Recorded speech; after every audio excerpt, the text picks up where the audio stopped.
Hello everyone and welcome to another video on the Toliss Airbus A321, and today we're going to have a look at a requested video on some of the high performance takeoffs. So today I'm going to look at maximum weight takeoffs, what's different and what we might do about that in real life, because there are a few differences that we have to take into account. As I always say at the start of these videos, I am a real world Airbus pilot. So hopefully this can give some extra context on your home simulations, but it's not associated with any real-world procedures. This is just for our use at home, not for any real-world use, of course. So let's get started. What you'll see here, I thought I'd start from the outside, is we're in our favourite, obviously, prototype Airbus, and we've got it loaded up with a lot of extra fuel and a lot of weight. And we're here in Bristol, Echo Golf Golf Delta runway 27, a slightly shorter runway than some others. And I'm going to show you what weights we've got set up. So we've got 20.8 tons of fuel, which I've achieved by adding some auxiliary fuel tanks. And we've got quite a lot of extra weight in. Reasonable amount of passengers and cargo, but mainly the fuel is what does it. And you'll see if I put in config 1 plus F, it says runway too short, just to give you some context. So why might we be in this situation? Well, this would be a classic sort of holiday flight, something like that, where you're heading down maybe a long way. They fly 321s, or they used to, certainly from Scotland all the way down to the Canary Islands and places like that. So that's where you might need these extra fuel tanks. So I thought I'd show you that. ACT up here is in auto mode as you'd leave it in real life. If we look on the fuel page, it sits there. We've got 2 on this airplane. I've only needed to fill up the first one so far. And basically the airplane will run the fuel. It will start off by burning out of the wing tanks, which is how it always burns its fuel. And soon after takeoff, the center tank will start feeding the wing tanks, which will feed the engines. And almost immediately, or about 10 minutes later, the auxiliary tank will start feeding the center tank, which will feed the wing tanks, which feeds the engine. So it all flows through, but pretty much takes the same route to the engines. But it's all pretty much automatic. So what's different about taking off at this weight? Well, if you watch my flight, I did a flight from Bristol the other day, and it had a speed restriction around this turn. So I'll bring up the charts for you. And here on the BADM 1 X-ray, 230 knot restriction until we're established 088. So we've got to go around this turn, and it isn't until we are heading in the opposite direction along this leg that we can accelerate to 250 knots. So maximum weight takeoff. What are we thinking is different? Well, we're going to start off with the performance. As I said, if I put in config 1, it doesn't actually fit. So this is where we start to need, I'll just make sure these have actually been applied. This is where we start needing more flap. So on a shorter runway, more flap will enable you to get off the ground quicker, obviously, but it does provide lower climb performance after that. So if we were on a really long runway with a hill in front of us, flap 1 would be best because we'd have better performance when we're in the air. But for a short runway with no other restrictions around us, like today, we need more flap. So let's go for flap 3. You'll see that flap 2 does also work, but we'll start with flap 3. And I'm not going to select toga thrust, so I don't want toga thrust, but you'll see it actually says flex temp, no flex. I have found out that this does account for the wind and so on that's loaded into X-plane, which is quite clever, so that is really useful. So let's go runway 27, and we've got no shift needed, flap 3. This time it says no flex, so we're not, we don't need to do anything here, we just don't type it in and we'll automatically know that we need to set toga, but we've got to remember that. We have to do it with the thrust levers ourselves. Speeds then, V1 141, VR 150, and V2 on 153. So here you go, we've got toga takeoff, and we've got a split. So between V1 and rotate, there's 9 knots where we just let go of the thrust levers. So we leave them at toga. We take our hand off them because we can no longer reject the takeoff. So we don't want to accidentally try if something happens. We want to continue. So all we do is take our hand off the thrust levers so that we're ready to rotate, and that's all we're waiting to do. But it is important that you don't try and rotate early, or you'll just scrape the tail along the runway, which will be a very bad thing, of course. We can also see the fact that we've got this 238 clean speed, so we won't be able to bring the flaps to 0 until we accelerate above 230 knots. And it's not always obvious from the PFD, so it's worth checking this before you go. I know that the airplane will accelerate here, which is wrong, so I'm going to pre-select 230 knots for that turn. And I know that I'll have to leave out flap 1. I'm going to fly this, and I'll fly the turn, and I'll accelerate to show you the other problem we're going to face, which will be trying to clean up. So what happens with the toga takeoff? Well, things happen a little bit quicker, but otherwise it's the same. We set our thrust levers all the way forwards. So instead of being 2 clicks into the flex gate, we just go full forward to toga, and that's absolutely fine. We can do that in any takeoff. It's always available to us. So we put in man toga, it'll say there, and then SRS, runway, order thrust to alarm, all as usual. When we get to our thrust reduction altitude, 2,100 feet, we bring it back 2 clicks. So we have to be careful not to bring it back the wrong amount. So normally it's 1 click, but from toga, 2 clicks back. And that's it. Then it would just be a normal after takeoff profile from there. Some things that happen, especially with a short runway like this and a heavy airplane, what weight are we? We are 84.3 tons. You might find that the end of the runway looks like it's coming up really fast, so you'll get nervous and try and rotate too quickly, and that's bad. We don't want to over-rotate. 3 degrees a second, normal rotation rate is what we're looking for, so we don't scrape the tail. It's all the standard technique as before. Flap 3 takeoff as well, it might feel a little bit different. You might need to adjust how much you use the side stick to get the aeroplane to rotate at 3 degrees a second, but it doesn't matter. You just look out and you get that rotation working as we normally would and get ourselves airborne. We'll also see flap retraction. So our S speed is 222 knots. With flap 1 out, which we will have, we can't retract flaps to 0 until we go above our S speed, which is 222. As we go through 210, the flaps will retract, which I have shown in other videos, and I'll show you again today. A nice detail of the Toliss that I quite like, I'll show you this, is that you can see the wings have sort of bent down with all the weight of the fuel in, which I quite like. It does look heavy, even from the outside here, which is pretty good detail. Okay, let's get started. So we've run through our usual bits for the takeoff. We're all ready to go. Checklist are complete. Just put constraints on there. Right, so I'm going to start my timer. Half side stick forward. It's a light headwind, 10 knots. Go to 50% N1. Release the brakes. And now full forward. You hear those click, click, click. Man toga, SRS, and runway, order thrust blue. So exactly as before.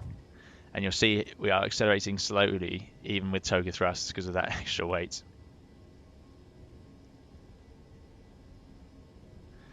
$80 to 100 knots, reduce the side stick to 0. Looking out down the runway.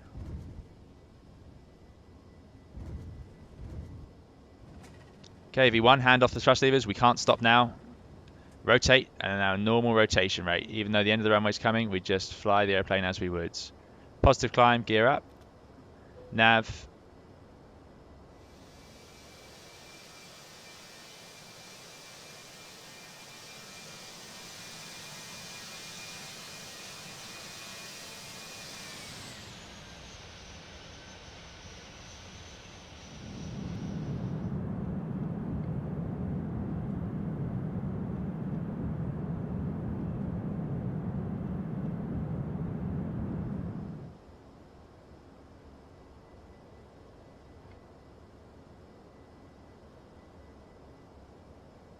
Autopilot 1.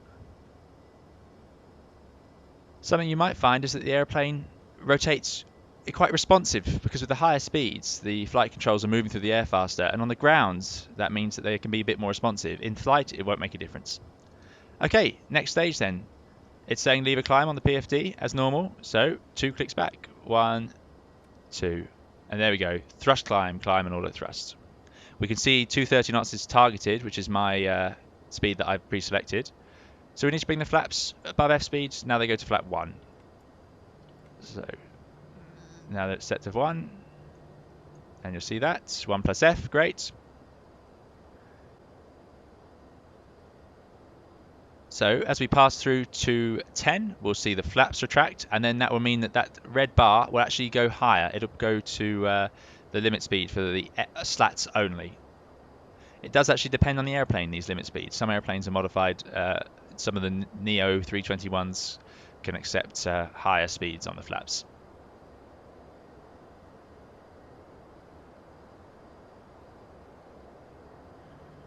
There we go. Flaps retracting. And now we're doing my 230 knots, which is fine.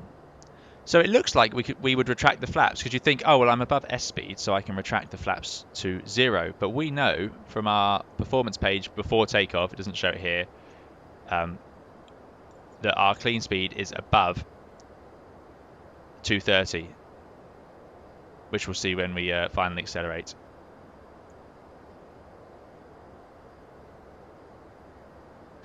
You'll notice now that the center tank is feeding. We get this memo. You can't take off with the center tank feeding, so it runs a test on the ground if there's fuel inside of it, which there was today. We've got that 6 tons of fuel. You can't take off with that, so there's a limit after engine start to make sure that that's stopped feeding, and then you take off, and then after takeoff it will start to automatically feed all on its own. It's all very clever. It does pretty much all of this on its own. You rarely need to fiddle with it. Just got to be careful not to take off while it's still testing.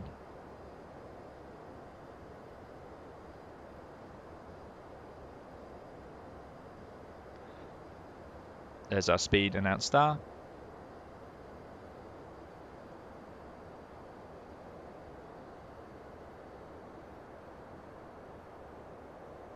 Okay, we're round the turn, so we're okay to accelerate. I'm going to manage the speed.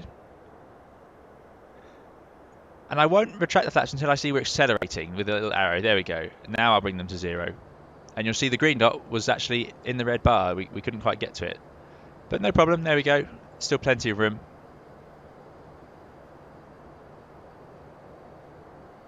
And now we're at 250 knots. Quite happy.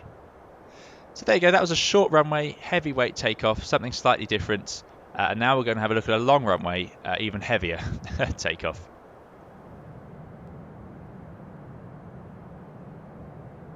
Okay, so here we are somewhere slightly different. We are now in Amman at the Queen Alia Airport on runway 08 left.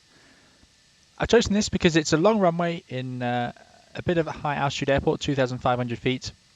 And we'll get to see some of the effects of a maximum weight takeoff now because we have this long runway, so we're not so worried about that, the maximum weight, because we know we can reach it. It's going to be all about the performance. So let's have a look at what's different. Here's the runway. It's a 3,600 meter runway, so it is plenty long enough, and that's quite common in an airport that might expect hot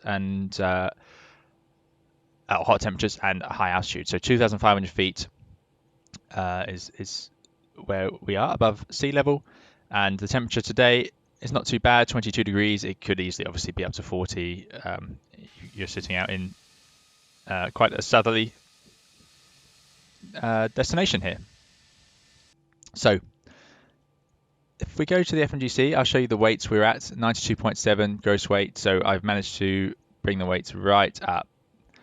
So here we go, we're sitting right on these limits. The actual maximum takeoff weights and zero fuel weights, they do depend on the airplane, so airlines can pay for different levels of weight and certifications and all sorts. So I won't go into what the actual numbers are, but we'll use this diagram here that Toliss provide us, sitting us at our 92.7 tons. I've done it with 22.6 tons of fuel, a ludicrous amount of fuel, and then a fair bit of weight. That way, if I just increased the weight, we couldn't get so heavy because of the zero fuel weight issue, but there we go. So let's have a look at the performance for this runway. So we did a flap 3 earlier, and it's just too hot and high here to use that, so the airplane won't have the performance. So we know the runway's not a problem. We've got a really long runway, but it's going to be a case of the airplane won't have the performance once it gets in the air. As we see with flap 3, we have more drag out. So I was talking about earlier in Bristol. The same applies here. If we take off with flap 3 and we have an engine failure, because remember, all this performance accounts for the fact you're going to have an engine failure at V1, so that you know the airplane can climb away safely. And with flap 3 out on one engine, the airplane will not climb away safely enough. It won't meet the criteria, so that's why we can't use it. It's the same for flap 2. But if I go to flap 1, here we go. So from 8 left, we get our numbers. So 8 left, flap 1, we know we've got to be no shift. So again, I haven't selected toga, but it's demanding toga anyway. V1 170, let's type that in, 170, 177, so another split, and 179. There we go. So just check that this is all applied properly. Great. So there we go. This is a great example of where flap 1 might be useful. We got the runway, it's just the other conditions won't allow any more flap out. So what's different about this sort of takeoff? Well, we're going to be very high speed. We're not rotating to 177 knots. So that means a long takeoff roll, obviously. So it's easy to start getting oscillations. You want to be looking further down the runway. Don't be making your corrections to stay on the center line by looking here. It's too close and you'll overreact and start wobbling. So try and look further down. That's obviously easier in real life and the simulators because we can use our depth perception to judge further down the runway. But that's a general principle. We do our best in the simulator at home. With a high speed like this, the airplane will be, if I go to flight control page, will be using its flight controls the same amount as on a low speed takeoff, because on the ground these are in direct law. So if we have a look at the side stick, you'll see that as I move it, the elevators move in exactly the same proportion as I move the side stick, and the same for the ailerons. When we get into the air, that changes. It goes into what's called normal law, and it starts flying more calculated way. So you're flying by G-force and by roll rates. But on the ground, it's just like a normal airplane. As a result of that, if we're doing 177 knots when we rotate instead of 140 knots, for example, then the flight controls are moving through the air faster, so they may respond quicker. So you have to be aware that it could be quite sensitive when you do go to rotate. But we're still looking for, exactly as before, the same rotation rate, 3 degrees a second up to our sort of 15 degrees, and then to the SRS. Finally, we're going to see that we have this high speed clean speed. So our minimum speed clean is 250 knots, which is very fast. Essentially, we'll deal with it the same way as earlier. We'll accelerate, we'll let the flaps auto retract, and then we'll go to flap 0 and up to our clean speed. But it's just interesting to note that it's there. We have a speed restriction on this departure, 210 knots. So the only way we're going to fly that is by leaving flap 1 out, because it will be absolutely fine, and then accelerate after that. Okay. So let's get going, see what's different. So I'm going to start the timer. So takeoff.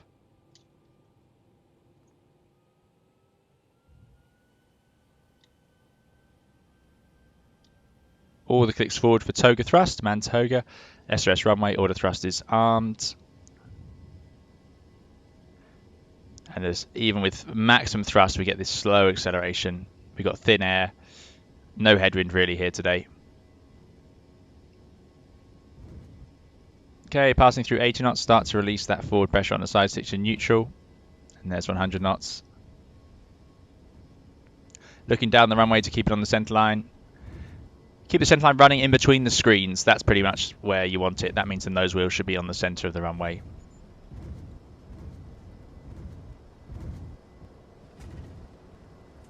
Okay, V1, handle thrust levers. Rotate.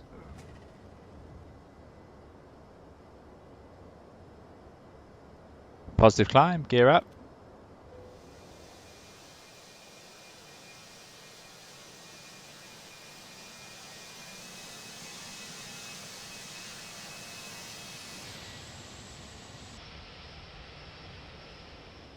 Nav. Put it in autopilot 1 just so I can show you. And here we go. So we know 179 was the target V2. Slightly different, it's targeting 189 because on 2 engines it would do V2 plus 10 SRS mode, that is. On the real airplane it would show you 179, but maybe some airplanes do this where it shows you the 10 knots faster. Okay. 2 clicks back on the thrust levers to climb thrust, and now we're into a normal sort of climb profile. You can see that speed target 190, we're still in SRS. Why are we still in SRS?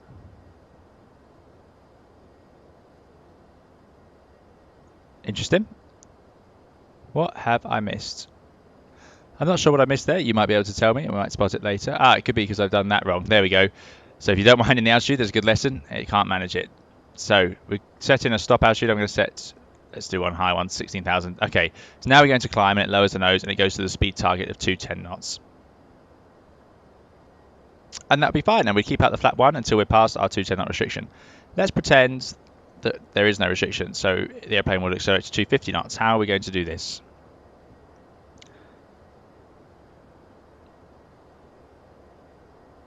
So we can't retract the flaps until we get above our green S-speed.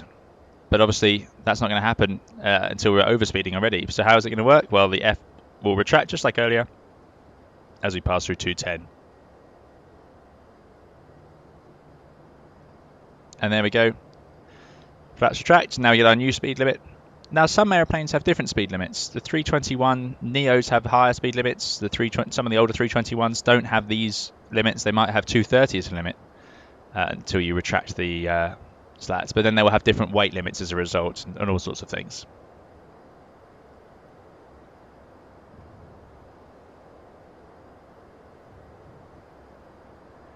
And we're above the airspeed. We're accelerating. Flaps to 0. And there you go. Our green dot speed is 250. Very fast. And now, pretty much like a normal flight. Some things that might be of interest. Our recommended maximum is low, 317, because of this extra weight. We're very heavy. As we continue along the flight, that will increase.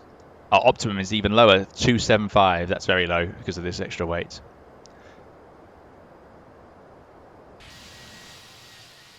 I hope that's been interesting for you. It's something slightly different. I know it's a bit of a niche topic, a bit of a specific topic to talk about, but it's something you might find if you're flying around doing some longer flights, maybe across America, or some holiday charters from Scotland down to Canary Islands, that sort of thing. Hopefully we'll be all back enjoying those in the real world soon. As always, this is just for X-Plane and our home use. Any questions, do let me know. Thanks for the interaction and the suggestions. Really enjoy it, and hopefully I can keep bringing you guys the content you are looking for. Otherwise, thanks very much for watching, and see you again in a video soon.